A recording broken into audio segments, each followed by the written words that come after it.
Média en scène, ça continue sous ce beau soleil. Merci d'être toujours plus nombreux à suivre nos échanges et nos conversations. Bientôt, il n'y aura plus assez de place dans la salle, mais c'est toujours possible de le suivre à distance sur le numérique, sur le site tout simplement, médiaenscène.com. Tout de suite à venir, ça va être eh bien, une sorte de masterclass, peut-on l'appeler ainsi, avec Sarah Kémis, qui est responsable relations institutionnelles et affaires publiques France de chez TikTok. TikTok que beaucoup d'utilisateurs et utilisatrices connaissent. Je ne sais pas, par exemple, dans la salle, qui a un compte TikTok ? Voilà, ça donne une petite idée, mais je pense que vous n'avez pas besoin de ce sondage pour savoir que cette plateforme est maintenant une des plus téléchargées et se place en tête des usages des adolescents et pas que. Alors Sarah Kémis, merci d'être avec nous. Bonjour. Je vais vous laisser évidemment prendre la parole jusqu'à 35 et à 35, le public pourra poser des questions car l'interactivité est aussi au cœur du fonctionnement de TikTok. Donc on sera sur un ballet, une danse de questions à partir de 35. Sarah Kémis, c'est à vous. Merci beaucoup, bonjour à tous. Donc, je suis ici aujourd'hui pour vous parler de la désinformation et plus précisément pour aborder la question de comment TikTok lutte contre la désinformation. Donc, je vois qu'il y a beaucoup d'utilisateurs de TikTok, donc je ne vais pas présenter TikTok. Je pense que vous savez tous que c'est une plateforme de vidéos de courte durée qui a à peu près 3 ans d'âge. Et pour aborder donc cette question, je vais d'abord vous présenter ce qu'on appelle nos règles de communauté.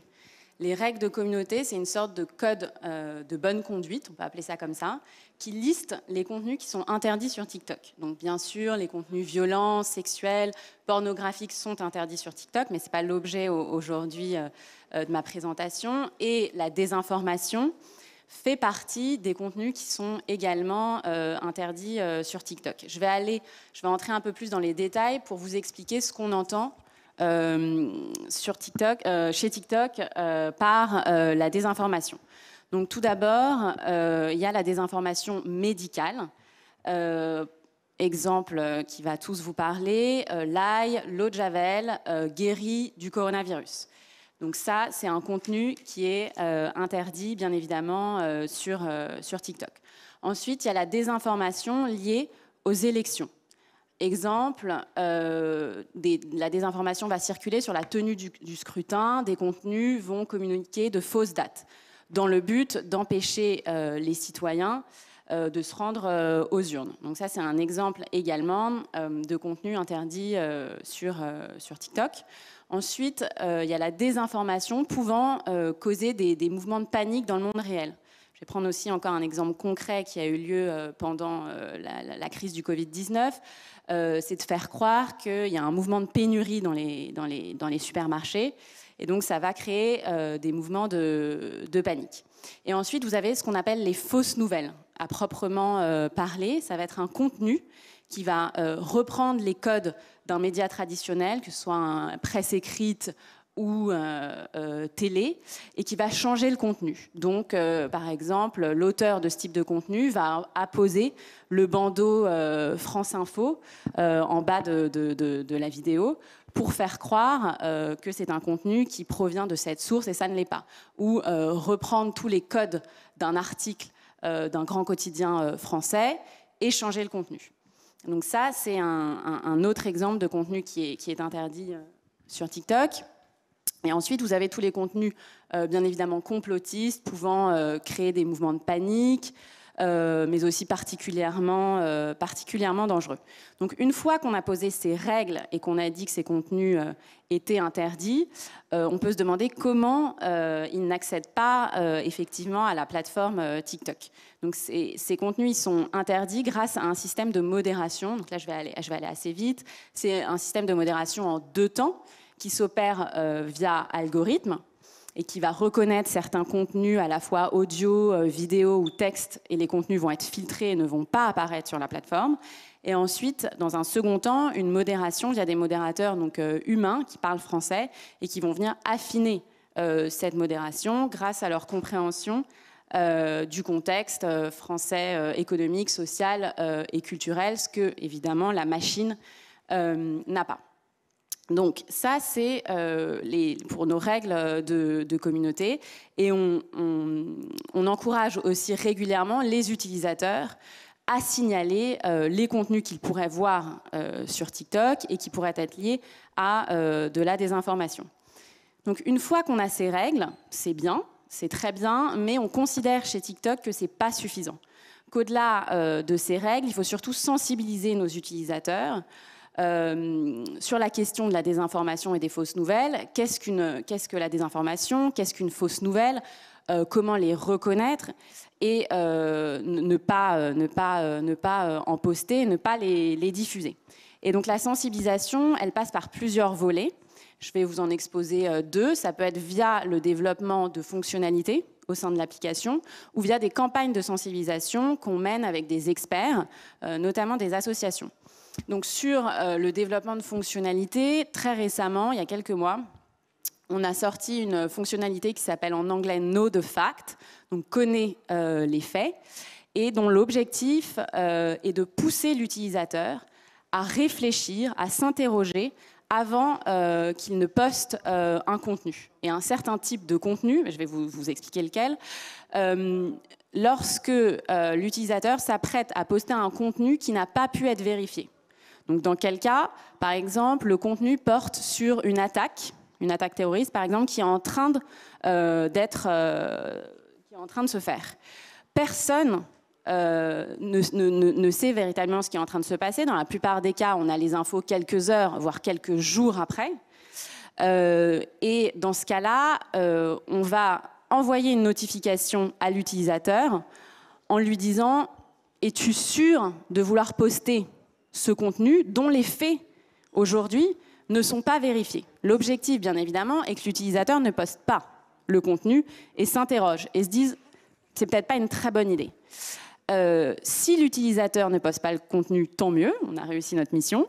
Si l'utilisateur décide tout de même de poster le contenu ne sera pas affiché dans ce qu'on appelle le For You feed, c'est-à-dire que la visibilité de ce contenu sera limitée et surtout sera apposée sur la vidéo une notification indiquant aux autres utilisateurs que les faits relatifs à ce contenu n'ont pas été vérifiés. Donc voilà, ça c'est un exemple très concret de fonctionnalité que les ingénieurs chez TikTok, que les équipes internes peuvent développer pour sensibiliser l'utilisateur. Et ensuite, un second exemple, c'est bien sûr les campagnes de sensibilisation qu'on mène extrêmement régulièrement. Et pour ça, on s'associe dans la plupart du temps à des experts, Donc très récemment, on s'est associé à l'association que vous connaissez peut-être, puisque cette association intervient dans les écoles, et je vois qu'il y a pas mal d'élèves. Génération numérique. Donc Génération, on s'est associé à plusieurs reprises à eux, notamment en juillet dernier. Et on a lancé un questionnaire en ligne, donc format TikTok, accessible via l'application, donc des questions très courtes, très percutantes, à choix multiples, portant sur différents sujets. Qu'est-ce qu'un journaliste? Quelle est ta première réaction lorsque tu es face à une information? Comment vérifier la source d'une information? Et à la fin du questionnaire, tout ça sans quitter bien évidemment l'application TikTok, et à la fin du questionnaire, l'utilisateur peut vérifier ses connaissances via des vidéos mises en ligne par l'association. Et très récemment, le mois dernier, on a fait le même exercice et on a également fait des lives, donc des directs, puisque c'est possible de faire des directs sur TikTok. Et on a donné la parole à des experts de France Info et du quotidien donc Le Monde, qui sont venus s'exprimer et surtout qui sont venus échanger en direct avec les utilisateurs qui pouvaient poser leurs questions. Et c'est un format qui marche extrêmement bien. On le fait sur la question des fausses informations, mais on reproduit ce format sur d'autres questions sur lesquelles on veut sensibiliser nos utilisateurs. Et pour terminer très rapidement, parce que l'heure tourne, je vais prendre un exemple concret qui est celui de la crise de la Covid-19 et comment Dans ce cas précis, dès mars 2020, on s'est mobilisé chez TikTok pour justement faire en sorte que la désinformation la désinformation médicale ne circule pas sur TikTok, et pour sensibiliser les utilisateurs, et encore plus important, pour leur transmettre la bonne information. Une information vérifiée et surtout localisée, parce qu'on a vu que l'information pouvait être différente d'un pays à l'autre. Donc c'était très important pour nous que les informations issues justement des autorités de santé, de l'autorité de santé française, soient accessibles à ses utilisateurs. Donc pour terminer, on a apposé sur chaque vidéo traitant de la Covid-19 une notification alertant les utilisateurs en leur disant que cette vidéo traite de la Covid-19, et en cliquant sur ce bandeau, ils étaient redirigés vers des ressources fiables, donc le site du gouvernement lié à la Covid-19. Lorsque l'utilisateur effectue, ces mesures sont toujours en place, une recherche en lien avec la Covid-19 dans la barre de recherche de l'application, par exemple hashtag Covid-19, il est automatiquement redirigé vers une page au sein de l'application où en quelques lignes, on rappelle l'importance de vérifier les faits, de signaler les contenus qui seraient contraires à nos règles de communauté à ce sujet, et on renvoie sur notre site internet vers une liste de sources fiables, dont les sources gouvernementales. Et pour terminer vraiment cette fois-ci, on a mené aussi, on a lancé un hashtag challenge je reste chez moi 2 jours après l'allocution du président de la République pour annoncer le premier confinement. Et on a surtout relayé les campagnes officielles du gouvernement français en mettant en valeur au sein de l'application, via ce qu'on appelle la top view, la page que vous voyez dès que vous ouvrez l'application, tous les visuels du gouvernement destinés à sensibiliser la population française. Merci. Merci. Petit micro. Merci beaucoup, Sarah Kémis, d'avoir respecté le temps qui vous était imparti pour que vous puissiez poser vos questions, sachant que vous êtes donc nombreux à cette table ronde. Donc, je vous invite à lever la main pour poser vos questions. Si vous avez envie, évidemment, de poser une question. Oui, allez-y. Alors, peut-être qu'il y a un micro qui va arriver, et s'il ne vient pas, comme vous êtes proche, je vous encourage à le faire a cappella. Vous pouvez enlever votre masque.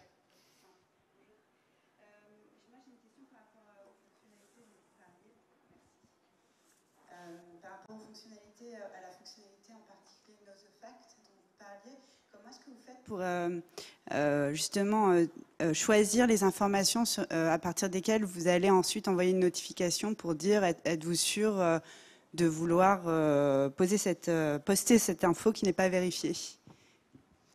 Alors, dans ce cas-là, donc c'est via d'abord notre modération par algorithme. Par exemple, s'il y a un hashtag attaque, si je reprends par exemple l'événement lié à Samuel Paty, hashtag Samuel Paty, on va se mobiliser très rapidement pour que l'algorithme puisse reconnaître certains mots-clés liés à l'événement qui est en train de se produire. Ça, c'est la première chose. Mais parfois, effectivement, on peut avoir un doute. Les contenus peuvent être difficiles à repérer. Et là, on a un partenariat avec ce qu'on appelle des fact-checkers, des vérificateurs d'informations en français, qui vont justement venir nous aider, qui sont experts sur le sujet et qui vont nous aider à repérer de telles vidéos. Merci beaucoup. Une autre question? Oui. Bonjour, moi j'ai une question chiffre qui serait combien vous avez d'utilisateurs en France et combien de personnes touchent des campagnes comme celle dont vous avez parlé avec Génération Numérique par exemple? Combien vous avez de modérateurs qui parlent français aussi? Et ce genre de données, par exemple. Alors, il y a deux questions. Première question, combien d'utilisateurs en France? Alors, on n'a pas les chiffres précis sur le nombre d'utilisateurs en France, puisque ça varie assez régulièrement. Mais ce que je peux vous dire, c'est qu'en Europe, on a 100 millions d'utilisateurs. Et pour que vous puissiez comparer, aux États-Unis, c'est aussi 100 millions d'utilisateurs. Et question d'actualité, combien de modérateurs? Alors,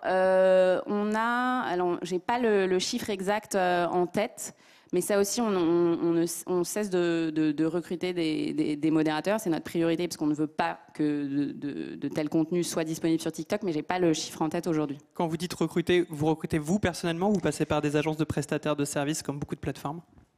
Non, on a des modérateurs en interne en Europe. Mais vous ne savez pas combien? Non, j'ai pas le chiffre en tête. Très bien. Autre question? Oui, allez-y, allez-y. Oui, alors bon, je suis désolé, je n'utilise pas l'application. C'est pour ça peut-être que je vous pose une question qui va vous paraître étrange. Mais vous avez parlé de vérificateurs d'informations. Vous appelez ça les fact-checkers? Fact-checker. Ah, d'accord. Et comment vous sensibilisez vos utilisateurs pour que justement ils se dirigent vers ces vérificateurs d'informations qui n'avalent pas la vidéo, puisque vous avez parlé d'algorithmes qui ne sont pas forcément à l'affût des fake news? Oui, alors en fait, le système de fact-checking, c'est des experts qui vont venir nous épauler au moment de la modération. Donc le fact-checker, il n'a pas un rôle de sensibilisation vis-à-vis de nos utilisateurs. Il travaille de pair avec nos modérateurs en interne. Donc c'est pas le même niveau. Et ensuite sur la sensibilisation à l'égard de nos utilisateurs, ça se passe via les différents moyens que j'ai mentionnés tout à l'heure, développement de nouvelles fonctionnalités et surtout campagne de sensibilisation en partenariat avec des associations, avec les pouvoirs publics ou avec d'autres acteurs. Question Internet, avant de prendre une question dans la salle. Concernant les données, est-ce que les données des utilisateurs français sont stockées en France ou est-ce qu'elles sont stockées en Chine? Alors, les données des utilisateurs français ne sont pas stockées en Chine. Elles sont pour le moment stockées aux États-Unis, mais on a fait une annonce il y a à peu près un an que vous pouvez retrouver sur notre site Internet dans l'onglet Newsroom, où on s'apprête à stocker les données de tous les utilisateurs européens, donc en Europe, à Dublin, et ça devrait être fait d'ici un an, 2 ans. D'accord, donc pour l'instant aux États-Unis et bientôt en Europe. Ça va être l'heure de la dernière question, je suis désolé, il est 38, je crois qu'il y avait une question là-bas, oui. Bonjour, je voulais simplement savoir si vous aviez des dispositifs de prévus pour les élections présidentielles de 2022 et si vous pouvez nous les détailler. Rapidement du coup. Oui, bien sûr. Alors évidemment, on est mobilisé depuis un certain temps sur ce sujet. Je ne vais pas tout vous détailler. Ce que je peux vous dire, c'est que les utilisateurs, via l'application, en ouvrant l'application, auront accès à toutes les informations sur le déroulé du scrutin, les dates, comment voter, comment s'inscrire sur les listes, la question des procurations. Donc c'est la même logique que ce que j'ai évoqué sur la Covid-19, transmettre des informations qui sont fiables à l'utilisateur. Ça, c'est la première chose. Et puis, on va sans doute sensibiliser les utilisateurs au vote et à l'importance de voter. Sarah Kémis, merci beaucoup d'avoir été avec nous. Je rappelle que TikTok est partenaire de cet événement. Merci aussi d'avoir été présente, car c'est pas tous les jours qu'on peut avoir un accès direct avec une plateforme incarnée et d'avoir répondu à toutes nos questions. Média en scène, ça continue. Merci à vous.